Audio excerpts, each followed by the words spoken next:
अस्सलाम वालेकुम नाज़रीन, मैं हूं आपका मेज़बान खालिद शमीर और आप देख रहे हैं प्रोग्राम मुकदमा अवाम का। पंजाब असम्बली का इजलास 23 फरवरी को हो चुका और स्पीकर डिप्टी स्पीकर के इलेक्शन का मरहला भी वहां पे आ चुका है। सिंध असम्बली का इजलास भी आज हुआ, बड़ी हंगामा खेजी रही कराची में भी। और GDA का जो सिंध के अंदर भरपूर एहतजाज है उसके ऊपर भी हम बात करेंगे। आज बलूचिस्तान असम्बली का इजलास 28 फरवरी को तलब किया गया। नेशनल असम्बली का इजलास 26 फरवरी को तलब किए जाने की इतलात हैं।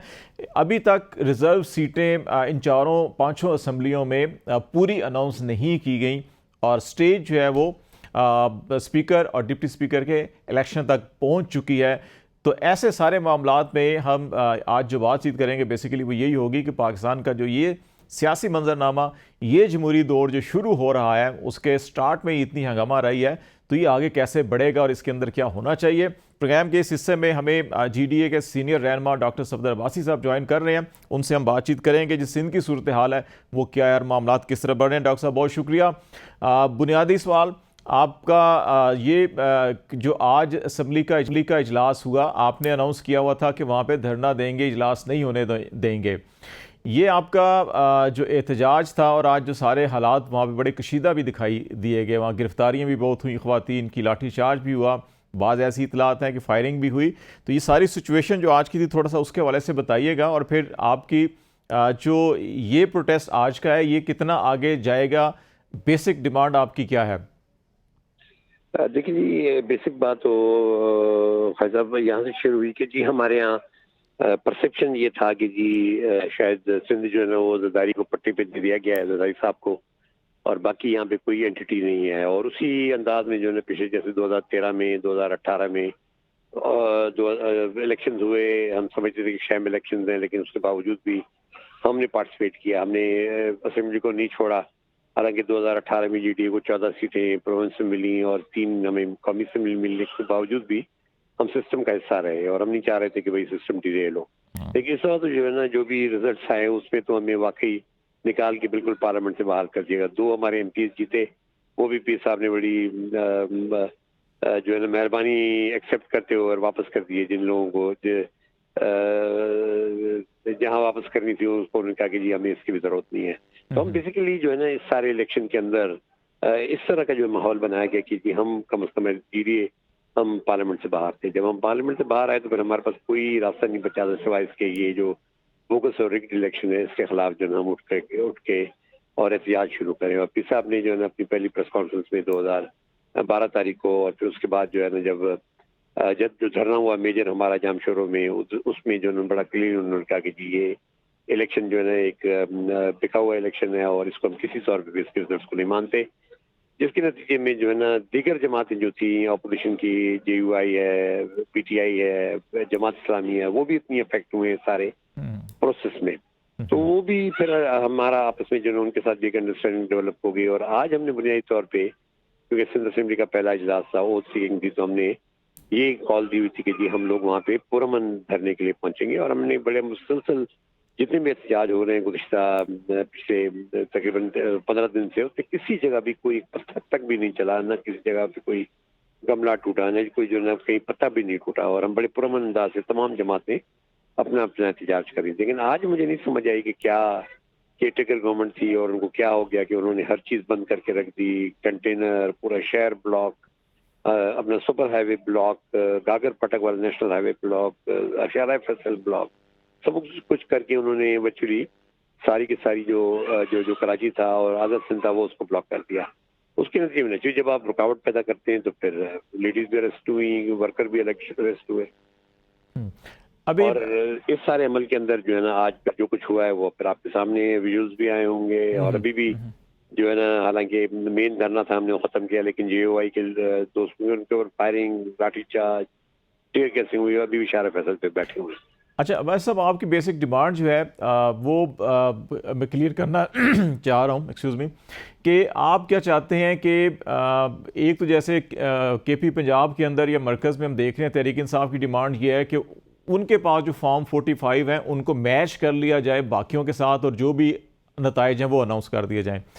आपकी डिमांड भी क्या ऐसी ही है कि आपके पास जो नताइज हैं वो डिफरेंट हैं, जो अनाउंस किए गए डिफरेंट हैं, या आप समझते हैं कि जी कि नहीं सिंध में सारे इलेक्शन असर इन हो या मखसूस हल्के हैं जहाँ पे हो एक्चुअली आपकी इस सारे के सारे देखिए मुजाहरे की जिसमें एहतजाज हम बड़े जी। क्लियर यकीनन जैसे पीटीआई के हमारे दोस्त हैं, जमात इस्लामी के दोस्त हैं, वो फॉर्म 45 पे ही एजिटेट कर रहे हैं और उनकी बात में एक वजन भी है, लेकिन हमारा जो इंटरेस्ट इनके अंदर प्रोसेस ही डिफरेंट हुआ है। हम्म। हमारे इधर सबसे पहले हमारी केयरटेकर गवर्नमेंट जो होती है उन्होंने जो ना वन वन वे ट्रैफिक, वही लोग जो केयरटेकर पहले पिछली गवर्नमेंट के जो हर कार्य थे चीफ मिनिस्टर हाउस में बैठे हुए, उन्हीं को जो ना हमारे मकबूल बाकर साहब ने उन्हीं को कंटिन्यू किया। सीएम आने के बाद कोई तब्दीली नहीं है, सीएम हाउस में वही स्टाफ बैठा रहा जो पहले हम्म। मुराद अली शाह साहब के साथ काम कर रहा था। उसके बाद जितनी भी नीचे अपॉइंटमेंट्स थी, चाहे वो एसपी हो चाहे डीसी हो, वो वही लोग थे जो 15 साल से जो इस हुकूमत का बेनिफिट उठाते रहे और फिर वही लोग जो ना आरओज और डीआरओज बन गए और उन्होंने ही फिर जनाब पोलिंग स्कीम बनाई, उन्होंने ही फिर प्रिजाइडिंग ऑफिसर अपना पोलिंग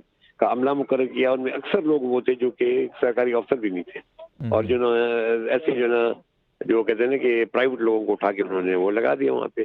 तो हमारा तो बेसिकली ये है कि जी हम चाहते हैं कि जी जो इलेक्शन है सिंध की हद तक उसको स्क्रैप किया जाए और उसको स्क्रैप करके नई इलेक्शन कराना चाहिए। उसकी दूसरी वजूहत भी है हमारी नज़र में। ये जो इस वक्त सिस्टम बन रहा है, ये सिस्टम ज्यादा देर चल नहीं सकता और अगर एक तो बनता मुश्किल नजर आ रहा था, लेकिन बन भी किया तो ये ज्यादा चलता नजर नहीं आता क्योंकि ये पाकिस्तान के बुनियादी चीजों के जो सब मसाइल हैं वो हल नहीं कर सकता। तो इससे पहले कि ये जो रिग्ड इलेक्शन के हवाले से सारी दुनिया के अंदर जो है ना एक बहुत बड़ा मजाक पाकिस्तान का बना हुआ है, हमारे इलेक्शन कमीशन का बना हुआ है, हमारी पोलिंग तरीक़ेकार का बना हुआ है। इससे पहले कि जो है ये हालात मजीद खराब हों और ये लोग डिलीवर भी ना कर सकें, मुआशी एतबार से भी जो है खराबियाँ पैदा हों, तो हम चाहते हैं कि ये इसको स्क्रैप करके नई इलेक्शन में जाएं, फ्रेश मैंडेट के जरिए, एक जेन्युइन मैंडेट के जरिए हुकूमत बने ताकि जो है वो आवाम के मसाइल हल कर सकें। लेकिन फ्रेश इलेक्शन भी क्या अभी पाकिस्तान की मईशत में इतनी जान है कि इमीडिएटली हम फ्रेश इलेक्शन की तरफ जा सकें? Number one. और नंबर टू, लेकिन अगर जी, जी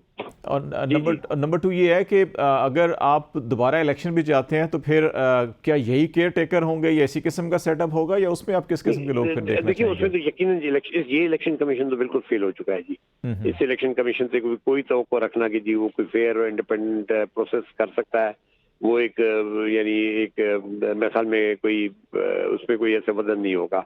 एक्चुअली हम ये चाह रहे हैं कि देखें, अगर आप बात करें कि मईशत की ये कर सकेगा नहीं, वैसे मईशत के क्या बनेगा इस गवर्नमेंट में जिसके अंदर जो कोalition पार्टनर्स हैं आपस में जो ना एग्री नहीं कर रहे। एक कोalition पार्टनर जो हुकूमत में शामिल होने को तैयार नहीं है, वो कह रहे हैं कि हम बाहर से बैठ के सपोर्ट करेंगे, तो पहले से आप एक इंस्टेबिलिटी क्रिएट कर रहे हैं और इस इंस्टेबिलिटी के होते हुए आप किस तरह नेगोशिएट करेंगे इंटरनेशनल फाइनेंशियल इंस्टीट्यूशंस के साथ और किस तरह नेगोशिएट करेंगे आप अपनी बजट को और किस तरह जो है आप प्रोविंसेस से नेगोशिएट करेंगे। एक वीक सेंट्रल गवर्नमेंट जो इस वक्त जो शहबाज शरीफ साहब की बनने जा रही है, जिसके अंदर पीपल्स पार्टी कहती है कि हमारा तो कोई इसमें नहीं है, हम तो सिर्फ बाहर से सपोर्ट करेंगे, इसका मतलब वो अपनी जिम्मेदारी लेने को तैयार नहीं है, हालांकि उनको जिम्मेदारी लेनी पड़ेगी, वो हुकूमत बनाने जा रहे हैं। तो इस सारे अमल के अंदर मैं समझता हूँ बाद में जो खराबियां मुझे नजर आ रही है सिस्टम की, 8-9 महीने डाउन द लाइन आप फिर ये कहें कि जी ये सिस्टम नहीं चल रहा और इसको जो है ना किसी न किसी हवाले से जो है ना उसको खत्म होना चाहिए, तो उससे पहले अगर हम फैसला कर लें तो ज्यादा बेहतर होगा। क्योंकि ये रिग्ड इलेक्शन जो है मैं नहीं समझता कि किसी भी प्रोविंस में, इस वक्त आप बलूचिस्तान में देख लें, पंजाब में देख लें, अपने क्या कहते हैं केपी में देख लें, कहीं पे भी जो है इस वक्त एक स्टेबल हुकूमत बनती है हमें नजर नहीं आती। ये बताएं कि आपकी जो एहतजाज की नौयत है और इसका ड्यूरेशन है, क्योंकि अगर आप इलेक्शन तो हो गए, हुकूमत भी 2-4 दिन के अंदर सिंध में जो है कि वो कायद अवान का इंतखाब हो जाएगा, स्पीकर डिप्टी स्पीकर कल होगा, तो पीर मंगल तक तो वज़ीर आला भी नए आ जाएंगे, तो फिर आप का एहतजाज जो है कि ये मुस्तकिल कैसे फेजेस में होगा? आप सारी जमातों को साथ लेके चलेंगे? जी लेकिन जी हम तो इस एहतजाज को लेकर चले और हम समझते हैं कि जी हम बड़े बैलेंस्ड अंदाज में चल रहे थे। अगर आज के वाकयात न होते तो बेहतर था। हमारा बिल्कुल कॉल एक कॉन्स्टिट्यूशनल आईनी कानूनी कॉल थी और उसको हम समझते हैं कि जी हम किसी किस्म के जी हम तशद्दुद या उसमें जो यकीन रखते थे, लेकिन अनफॉर्चुनेटली हुकूमत के इकदाम ने आज उसको में जो तशद्दुद का अंसर डाल दिया है। हम तो ये चाह रहे थे कि जी ये एक पब्लिक प्रेशर के जरिए जो हम बिल्ड करें और सिंध के अंदर जो है ये बात तय हो जानी चाहिए कि जी यहाँ सिंध सारा का सारा रजाई साहब का नहीं है, यहाँ पे मुतबादिल भी मौजूद है और अगर मुतबादिल को आप जो है एक्सेप्ट नहीं करते और उनको आप जो है असेंबली में जगह देने को तैयार नहीं है, तो फिर वो जो एक खला पैदा हो रहा है और जिसकी वजह से जो है ना एक ये एहतजाज जो है ये रंग इख्तियार करता जा रहा है, तो फिर जो है ना एहतजाज तो चलेगा। मैं नहीं समझता कि ये एहतजाज किसी तौर पर भी रुकेगा, इसको तो आगे चलना ही चलना है। तो मैं समझता हूँ कि अभी भी हमने जो आज के वाकयात हुए उसके खिलाफ हमने 27 फरवरी को मंगल के दिन हमने पूरे सिंध की बुनियाद पे जो है एक एहतजाज की कॉल दी है, और हम ये तवक्को करते हैं कि इंशाअल्लाह सिंध के लोग बड़ी तादाद में बाहर निकल के जो है इसको एहतजाज को कामयाब बनाएंगे। भाई साहब, एक दिन जो पाकिस्तान में अगर हड़ताल हो, और सिंध इसलिए एतबार से अहम है कि अगर आप सिंध में शाहराएँ बंद होंगी तो कराची पोर्ट है और तमाम पाकिस्तान की इंपोर्ट और जो सप्लाई लाइन है वो सारी की सारी सिंध से होकर ही फिर आगे आती है। ग्वादर इतना ऑपरेशनल हमारा नहीं है, सारा डिपेंड जो है पंजाब का, और ऊपर जो पाकिस्तान है वो इधर से करता है कराची पोर्ट के साथ। तो 25 से 30 अरब रुपए जो है कि वो एक रफ एस्टिमेट होता है कि जहाँ नुकसान होता है मीशत को। तो ये जो आपकी अगर ये 27 को होता है और फिर ये प्रोलॉन्ग करता है तो फिर तो आपका सिस्टम, पूरी मैशत, हुकूमत बिल्कुल नहीं चल सकेगी। ये किसको ख्याल करना चाहिए था जी? बस देखें, हम तो समझते 2013 में भी 2018 में भी हमारी मैंडेट को जो है ना कट शॉर्ट किया गया, लेकिन उसके बावजूद भी हम सिस्टम के अंदर रहे।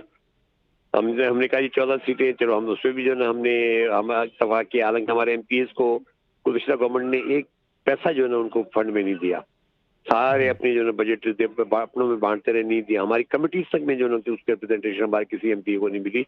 उसके बावजूद भी हम सिस्टम के अंदर रहे, हमने सिस्टम से बाहर नहीं वॉकआउट किया। अब जब आपने निकाल के और सारा का सारा जो है झोली में डाल दिया कि जिम्मेदारी सिंध को चलाएगा तो चला के दिखा दे। फिर हम तो नहीं कहते हैं, वो कहते हैं कि जी बहुत स्ट्रांग है पीपल्स पार्टी यहाँ पे, आजादारी साहब की पार्टी बहुत स्ट्रांग है, आजादारी माफिया बहुत स्ट्रांग है, तो चला लेना गवर्नमेंट।